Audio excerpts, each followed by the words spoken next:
Congress doesn't pass it. So this is certainly coming down the pike.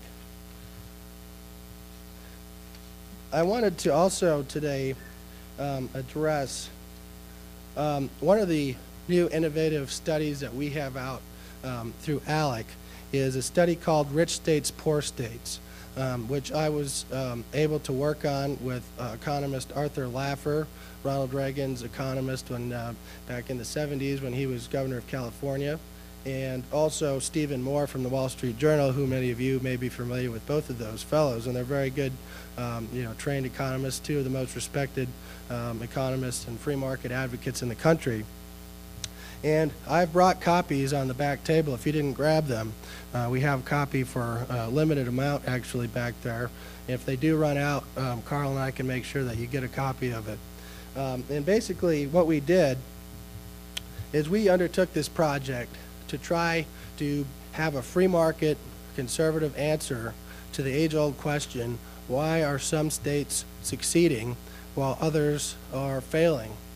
And what we found was the historical evidence is clear, and we went back a decade. We went back, in some cases, in some of the calculations that we had, we went back 40 or 50 years, and the historical evidence is very clear. The states that can keep taxes and spending low are the states that exhibit the best economic results. But the states that are having this tax and spend craze, and they've had that over, in some cases, decades, are the states that are lagging far behind. And so we talk about the state winners and losers. Some of the state winners are states like Florida, states like Texas.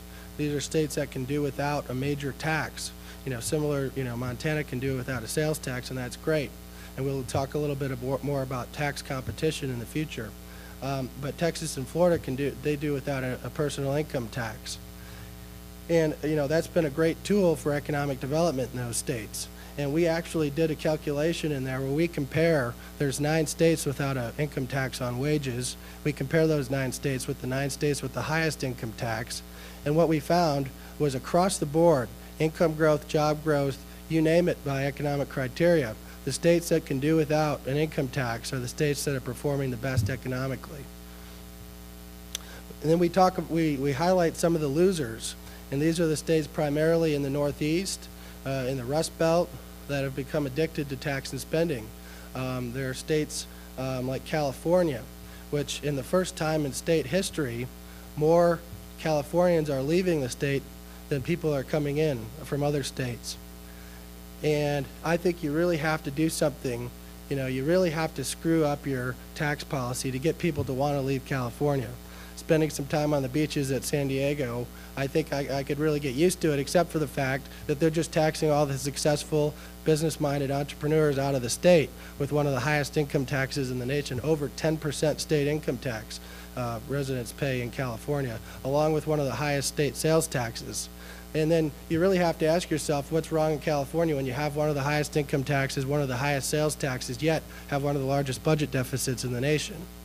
So there's some real problems going on in California today. And really today, as I mentioned, tax competition is happening all across this nation and really all across the world, as maybe Grover will point out later. And if I had more time, I would go into this, but there's a whole movement towards tax competition. That is, lower tax jurisdictions are using low tax rates to incentivize businesses and successful entrepreneurs and individuals to come and move into those jurisdictions. We've seen this movement in Ireland, for instance, where they reduced their corporate tax rate from 50% down to 12.5%, and they saw job growth go through just skyrocket. We saw over 1,000 multinational companies move their headquarters or major manufacturing operations into Ireland over that time. Not only did revenue increase, but economic growth went through the roof during that time. And we've seen this in Eastern Europe, where there's been a large movement towards flat income taxes and low corporate tax rates in Eastern Europe. And now you've seen the countries in Western Europe try to use the European Union to harmonize taxes because they're afraid of the competition that's going on in Eastern Europe today. That's what's going on internationally, and there's many, many more good examples of that. But at the state level, it's happening as well, where states that have good pro-growth, conservative free market policy are the states that are succeeding. You look at the South, as I mentioned, in Texas and Florida, some of the fastest growing states are states that are doing it with low tax rates, good labor policy. They're right-to-work states. They don't force unionization as a condition of employment. They're states that can keep their labor costs and their tax costs low. And really, the states are engaged in a war for human and financial capital today. And tax and budget decisions are not made in a vacuum.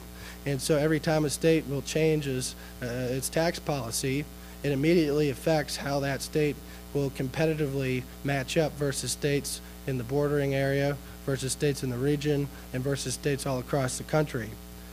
And I think lawmakers that I've worked with at ALEC, they're getting that message. It's becoming clearer and clearer that you can't get away with, taxing, business, taxing individuals at high rates, because, there's no such thing as walls around state borders. Successful individuals and businesses are going to flee, and we see that happen every day.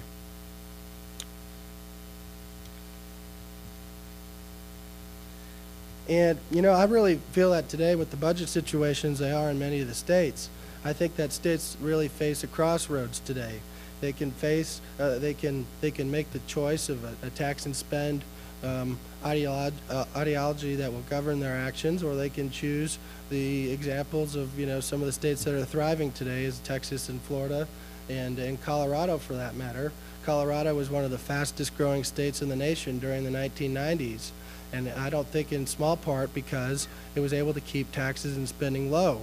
They were able to institute a tax and expenditure limitation that constitutionally restricted how fast government could grow, and they automatically sent the taxpayer a refund when taxes were too high. And they instituted a flat tax in Colorado during that time. They have one of the lowest statewide sales taxes in the nation. I think the lowest was at 2.9% then for a while. And Dr. Paulson, who is an expert on this, will be able to share this in more detail later, as he was one of the architects of the Colorado plan that was able to lead them into a period of prosperity over a decade.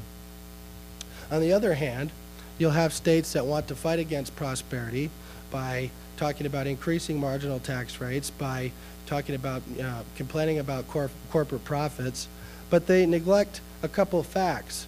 Not only the case studies that we've been able to show in rich states, poor states, on how important it is for states to keep taxes and spending low. But when you talk about business taxes, for instance, I think this is one of the biggest problems that we face in the debate right now, is that people forget that there's no such thing as businesses that pay taxes. Businesses don't pay taxes. People do. And, I'd love to have folks from the other side on the left that would love to tax businesses. I'd love to have them share with us what part of a business actually pays a tax. Is it the phone in the business? Does that pay the tax? Is it, a computer? Does that pay the tax? Where does that tax come from? It comes from the workers. It comes from the investors. It comes from consumers. They could pass on the business taxes in the form of higher prices. They could pay their workers less. Or they could shareholders could earn fewer returns on their investment. The recent research out of Congressional Budget Office in D.C. indicates that about 70% of corporate taxes are borne by workers. And so anytime you talk about business tax reduction, you're really talking about increasing the wage potential for workers. And that's something that gets neglected today in that debate. The other economic fact that our friends on the left like to forget is that no state has ever taxed its way into prosperity. Some states have tried, and they've failed. My home state of Michigan being a very good case study in that area. Michigan, Governor Granholm, who I personally feel is probably one of the most economically illiterate governors in America today, believes that you need to raise taxes to become more competitive. I couldn't take her seriously when I heard that at first. That is like telling General Motors and Ford that you need to raise the price of your automobiles to become more competitive. It doesn't work that way. Taxes are a cost of doing business in a state. And some people, I think, don't have their trade tables in an upright and locked position all the time. And so no state has ever taxed its way into prosperity. two states really raised taxes last year in a major way. Michigan, they increased taxes, and Maryland increased taxes. Michigan is still mired in a single state, well, not anymore. It was